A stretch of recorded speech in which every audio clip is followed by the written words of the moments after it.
I've always been obsessed with beauty. I'd write poems about it. I'd draw pictures that featured it. I'd shape and form my body into all the right angles, hoping that one day light would fall in just the right way and someone would say, "She's beautiful." If I wasn't anything else, I'd be beautiful. It was the only thing I could control.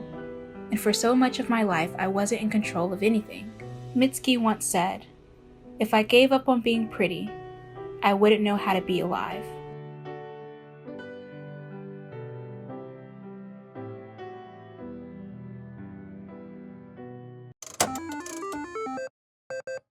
Hi guys, I'm Shania, aka Shan Spear, and if you're coming back into my life, congratulations, you have one less thing in common with my father. And if you're not, and you're not planning on coming back into my life, that's a little weird. Do you smell that? It's a new year, there's hope in the air, and somewhere in the distance, a YouTuber is making a how to glow up for 2020 video. I love those videos. I love watching someone do what they classify as self-care, and I love seeing the boost of confidence they have at the end of the video where they like their appearance. It's amazing, it's inspirational, and it must stop. But wait, don't click off, because it's not for the reasons you may think. If you don't know what glow up videos are, they're a sort of beauty and lifestyle category on YouTube where an individual may alter their appearance, whether that be through new clothes, new hair, makeup, or tanning. Newer videos emphasize the importance of mentally glowing up as well, with the focus of altering perhaps toxic mentalities and self-deprecating behavior that may negatively impact one's life. For the sake of this video, I'm going to focus on physical transformation glow-up videos rather than mental glow-up videos because, like I said, mental glow-up videos are rather new, at least in my news feed, and we don't have that same obsession with mentally glowing up that we do with physical transformation glow-up videos. So what is the gripe that I have with our world's growing obsession with glowing up? The first occurrence of the term glow-up is rather unclear, but High Snobbity traces it back to 2013 with Gucci Mane's release of Gotta Glow Up One Day. This song references a glow up in the financial realm rather than the physical transformation realm, but the term soon evolved into a physical challenge of altering one's appearance or maturing. You may remember 2018's craze with then versus now challenges, where one would post a picture of their childhood selves next to a picture of their current, more matured selves. But the idea of physically glowing up has been an occurrence in our media for decades. Mina here on YouTube posted a wonderful video detailing the ugly duckling phenomenon that occurs in movies, primarily 90s movies, as a ugly duckling transformation has since fallen out of mainstream movie plots. These transformations often presented a ugly duckling, aka someone who didn't typically follow society's idea of beauty. It's often a young, tomboy-like girl who doesn't play into stereotypical femininity. She may have glasses or curly hair, and by the end of the movie, for one reason or another, she transforms into a beautiful swan. The ugly duckling transformations and the glow-up challenges we see today are scarily reminiscent. Most feature predominantly young people, especially teenagers, who have a metamorphosis of sorts where they straighten their hair, put in contacts, tan, and they settle into being pretty. Now, I don't have a problem with any of that.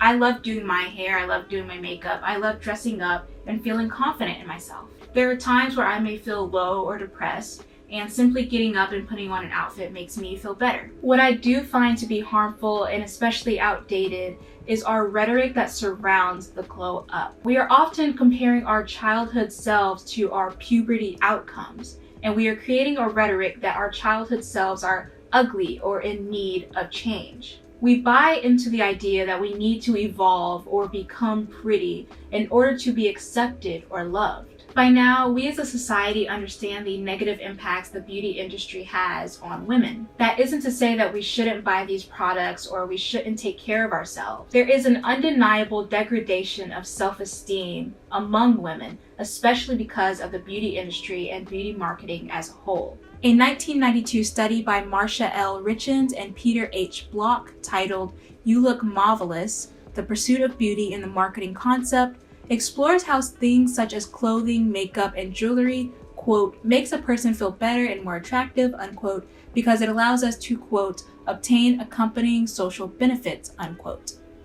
A 1982 study by Cash and Cash titled "Women's Use of Cosmetics" observed that women with low self-esteem use items like clothes, jewelry, and makeup to blend into a world of beauty that they are left out of due to unobtainable beauty standards. Now, these two studies are a little outdated, both in terms of year and the fact that women do not dress up for other people, or at least not predominantly so. People wear what they want to wear for themselves and not others.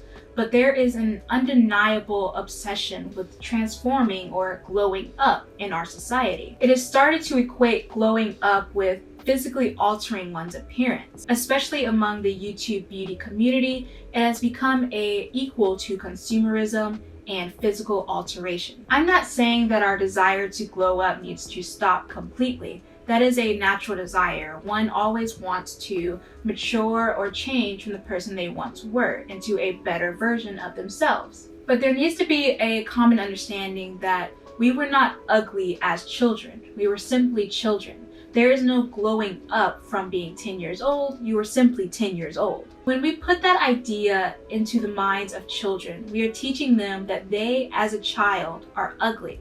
And when we teach them that they, as children, are ugly, we strip them of their God-given right to be average or be themselves or be ugly. We implant the need for them to glow up, to change as quickly as they can, even as children. There is an unbearable amount of pressure, especially on young girls, to fit into the mold of societal beauty standards, especially for young Black girls who have to fit into the European beauty standard that has been this beauty standard for centuries. The glow up challenges that are disrupting the natural process of growing up or naturally finding one's own interests and shaping into one's own interests is harmful to children especially. If you're ugly now, that is, if you want to partake in the 2021 glow up challenges that are circulating the internet, by all means do so.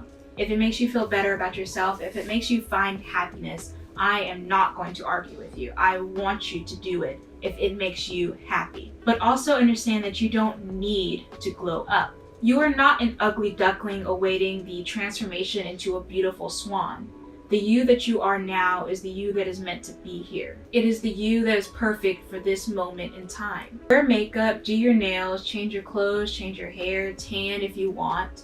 But don't treat the current you as a prequel to the you that comes after all of that. You don't start living when you become pretty. Pretty is not the prequel to life. I hope you guys enjoyed this video. Be sure to like, comment, and subscribe so you can come back into my life later and have one less thing in common with my father. If you don't, that's weird. Bye guys. Love you.